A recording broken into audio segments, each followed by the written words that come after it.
नमस्कार दोस्तों, तो स्वागत है आप सभी का गोपी हारमोनियम स्टूडियो में। दोस्तों, 11 दिन में हारमोनियम बजाना सीखे शुरू से।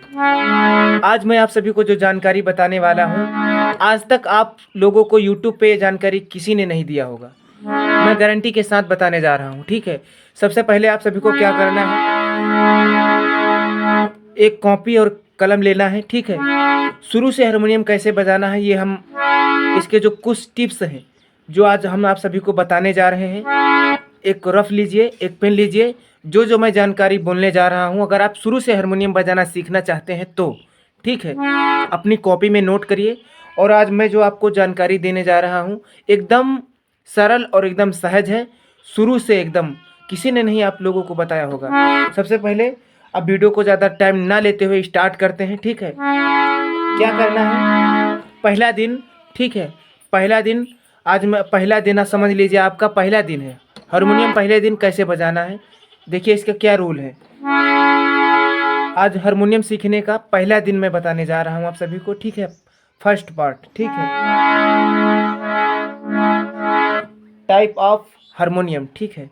कैसे इसको हम बजाएंगे, देखिए। सबसे पहले भजन कीर्तन और आरतियों के गायन से लेकर तथा कथा भागवत कव्वालियों और लोकगीत गायन से लेकर पॉप म्यूजिक के आर्केस्ट्राओं तक एवं नृत्य की महफिलों से लेकर नौटंकियों तक हारमोनियम का प्रयोग समान रूप से होता है दोस्तों, ठीक।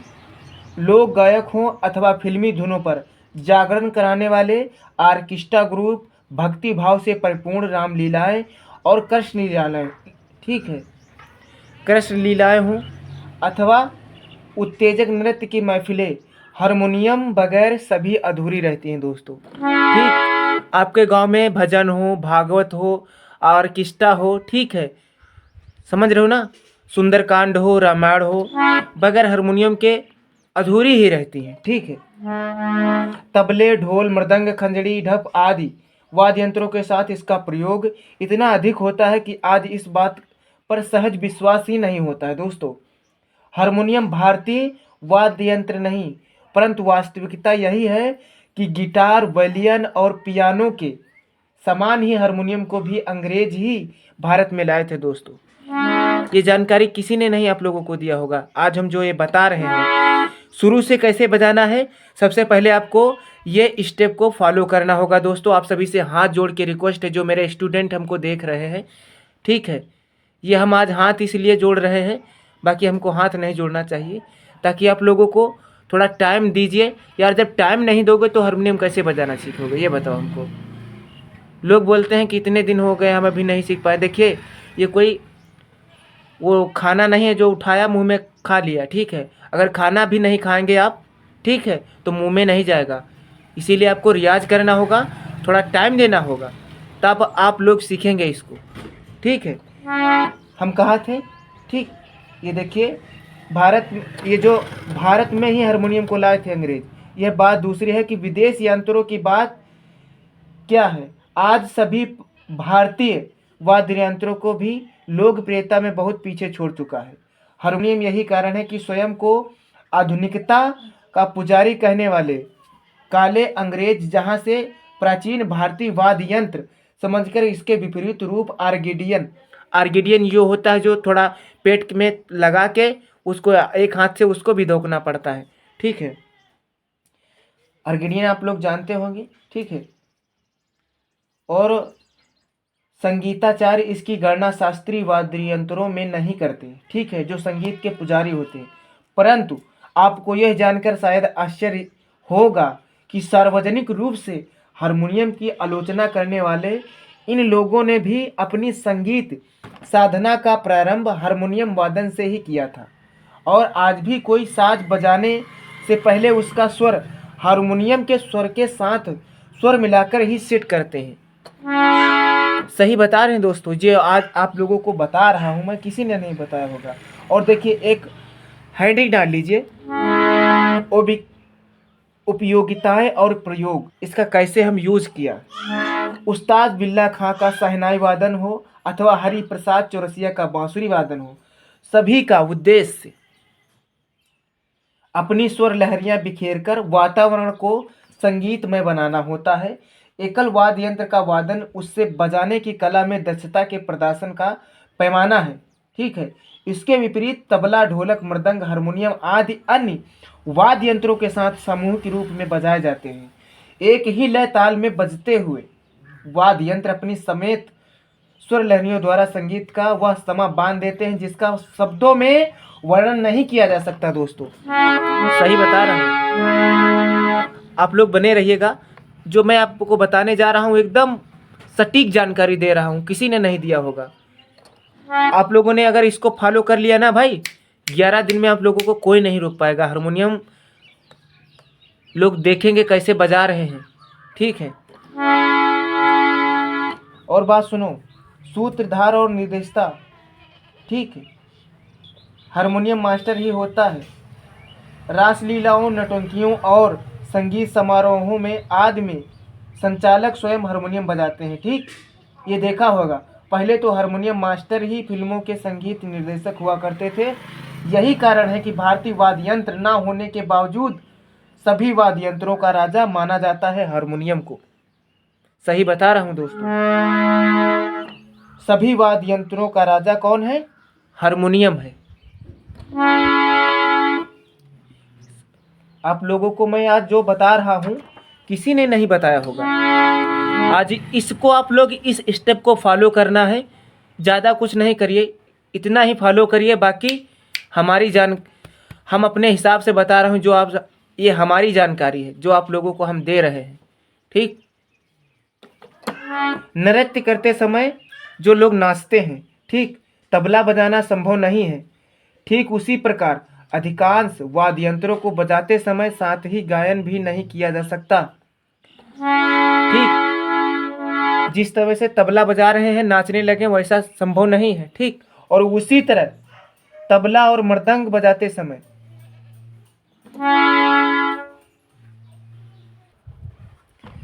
दोस्तों हम आप सभी से यही कहेंगे कि जो आज हम आप लोगों को जानकारी दे रहे हैं, प्लीज़ इसको ज़रूर सुनिएगा। ये आप लोगों का समझ लीजिए जो सपना है वो साकार करा सकता है मेरे हिसाब से, ठीक। आप लोगों को बताया हूँ, बीन, बांसुरी, नफीरी जैसे वाद्य यंत्र मुँह से फूंक मारकर बजाए जाते हैं, ठीक है। आप लोगों को मैं एक और बताऊंगा कि बांसुरी कैसे बजाया जाता है। मैं खुद ही बांसुरी बजाता हूँ, आप लोगों को बहुत जल्द वीडियो देने वाला हूँ, ठीक। कोई ने नहीं दिया होगा अब तक, ठीक। तबला, मृदंग आदि बजाते समय फेफड़ों पर इतना जोर पड़ता है कि गाना तो क्या, कुछ कहना तक संभव नहीं होता दोस्तों। सितार, सरोद और जतरन आदि बजाते समय भी गाना व्यवहारिक रूप से संभव नहीं है। हारमोनियम के अतिरिक्त प्राचीन भारतीय एक तारा की वह एकमात्र वाद्य यंत्र है दोस्तों जो गाने के साथ ही गायक द्वारा संपूर्ण रूप से बजाया जाता है। यद्यपि कुछ गायक गायन करते समय सारंगी, गिटार, डफ, ठीक, ढपली हो गया जैसे, सभी बजाते हैं, परंतु इसमें उस वाद्य का वास्तविक वादन तो कम बल्कि उसके वादन का प्रदर्शन ही अधिक होता है। इसके विपरीत भजन, कीर्तन, कव्वालियाँ और गजल आदि के गायन, ठीक, गायक के साथ हारमोनियम अनिवार्य रूप से बजाते हैं। देखो कैसे है, देखा दोस्तों, ये जो मैं आप लोगों को बताया है आ गई, ये मतलब है कि इधर हमारे उधर एक भाषा चलती है, परंतु इसमें उस वाद्य का वास्तविक वादन तो कम बल्कि उसके वादन का प्रदर्शन ही अधिक होता है। इसके विपरीत भजन, कीर्तन, कव्वालियाँ और गजल आदि के, ठीक, फिर से देख लीजिए, गायक गायन के साथ हारमोनियम अनिवार्य रूप से बजाते हैं। उनका हारमोनियम वादन कोई प्रदर्शन नहीं होता बल्कि गायन को आधार और पूर्णता प्रदान करने वाला अनिवार्य उत्पादन होता है दोस्तों। सही बता रहा हूँ। हारमोनियम के स्वर स्पष्ट और सरस होने के साथ ही इतने अधिक लयपूर्ण होते हैं कि इसे बजाते समय आप स्वयं ही गाने लगेंगे। जैसे कि इसको हम बजा रहे हैं लेकिन मेरा मन गाने को कर रहा है। देखिए,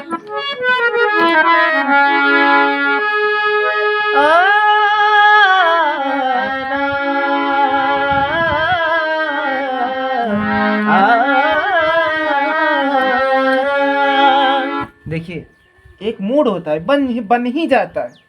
गायन का मूल आधार तो हारमोनियम ही है।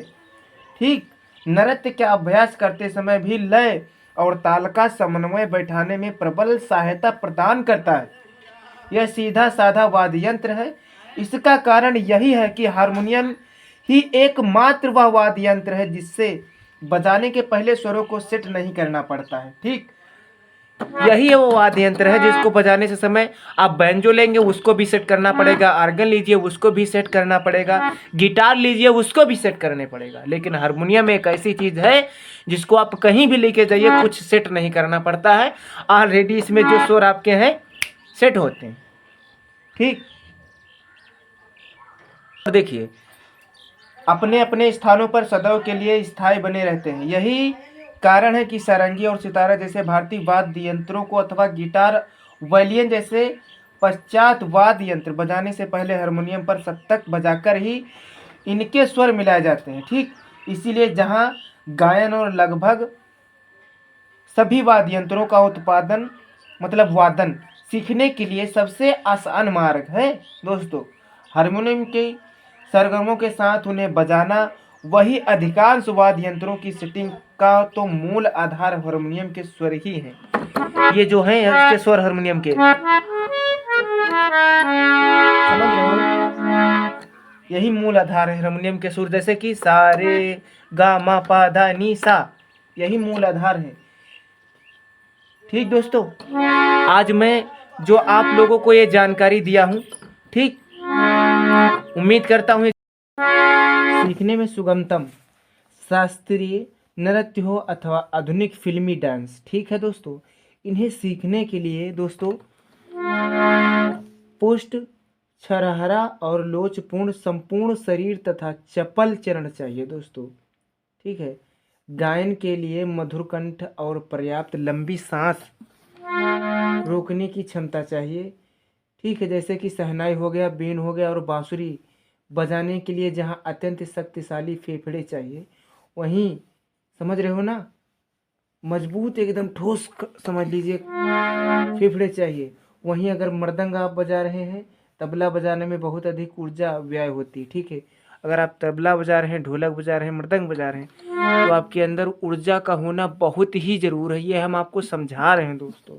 ठीक है, और यही कारण है कि नृत्य, गायन और अन्य सभी वाद्य यंत्रों का वादन सीखने के लिए कुछ जन्मजात गुण, विशेष अभिरुचि और लंबे समय तक सतत अभ्यास की अनिवार्य आवश्यकता होती है दोस्तों।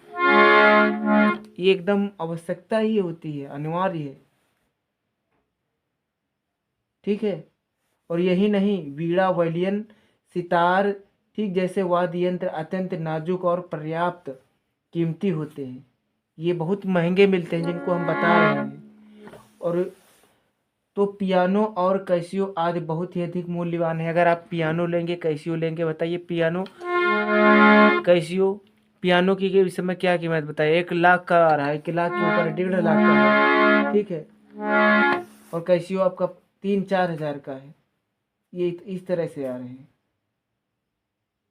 और एक बात और बता रहा हूँ, अच्छे हारमोनियम सहज सुलभ है। ठीक, यही कारण है कि हारमोनियम वादन सीखने में आयु, शारीरिक कमियां और स्वास्थ्य, शिक्षा, संगीत का अज्ञान अथवा धन का अभाव कोई बाधा उत्पन्न नहीं करते हैं। ठीक है दोस्तों, कोई भी नर नारी, चाहे बालक हो अथवा वृद्ध, हारमोनियम बजाना आसानी से सीख सकता है। इतनी कोई बड़ी बात नहीं कि हम सीख नहीं पाएंगे, बहुत ही आसान है दोस्तों। ठीक है, हारमोनियम संगीत का आधारभूत वाद्य यंत्र स्वयं अपने आप में पूरे ऑर्केस्ट्रा का पर्याप्त गायकों द्वारा अनिवार्य रूप से प्रयोग किए जाने वाला उपकरण है दोस्तों। यही कारण है कि सामान्य से लेकर विभिन्न गुणवत्ताओं से युक्त ये अनेक कारों, रूपों, मूल्य श्रृंखलाओं में तैयार किए जाते हैं दोस्तों। ठीक, निकाले जाने वाले स्वरों की संख्या, स्वरों की ऊंचाई, स्वरों के बेस और वायु प्रवाहन क्षमता आदि के आधार पर इनके अनेक वर्ग हैं और इन क्षमताओं पर ही आधारित होता है इनका मूल्य, इनका विवेचन। तो हम आगामी, ठीक है, आगामी मतलब आगे आगे हम बताने वाले हैं। तो आप सभी से यही मैं कहूँगा कि दोस्तों 11 दिन में सीखने का हारमोनियम एकदम सटीक तरीका हम आप लोगों को बताने वाले हैं। लेकिन मैं आपको जो जो बता रहा हूँ आप लोग प्लीज़ इसको फॉलो करिएगा और आपको हारमोनियम सीखने से कोई नहीं रोक सकता, ठीक है। आज ये मैं बताया हूँ, कोई बड़ी बात नहीं है दोस्तों, एकदम आसान है। और हाथ का हारमोनियम जो इसकी एक्सरसाइज है, ठीक है, इसको हम आपको अगले नेक्स्ट वीडियो में हारमोनियम 11 दिन में कैसे सीखते हैं, ठीक है, ये फर्स्ट लेसन का, ठीक है, टुकड़ा होगा जो आपको हम बताने वाले हैं। हाथ का हारमोनियम कैसे बजाया जाता है, ठीक है, इसमें कैसे धौकनियाँ चलाई जाती हैं ये तो आप लोग सब जानते हैं। धौकनी चलाने का भी धौकनी चला देते, लेकिन इसके भी मायने हैं। इसका धौकनी कैसे चलाया जाता है, इस पर उंगली कैसे रोकें, ठीक है, शुरू में ये सब चीज़ें जो आपकी बेसिक चीज़ें हैं, ठीक है, ये जब आप लोग सीख जाते हैं तो हारमोनियम सीखना कोई बड़ी बात नहीं दोस्तों, ठीक है दोस्तों। मिलते हैं नेक्स्ट वीडियो में। नमस्कार।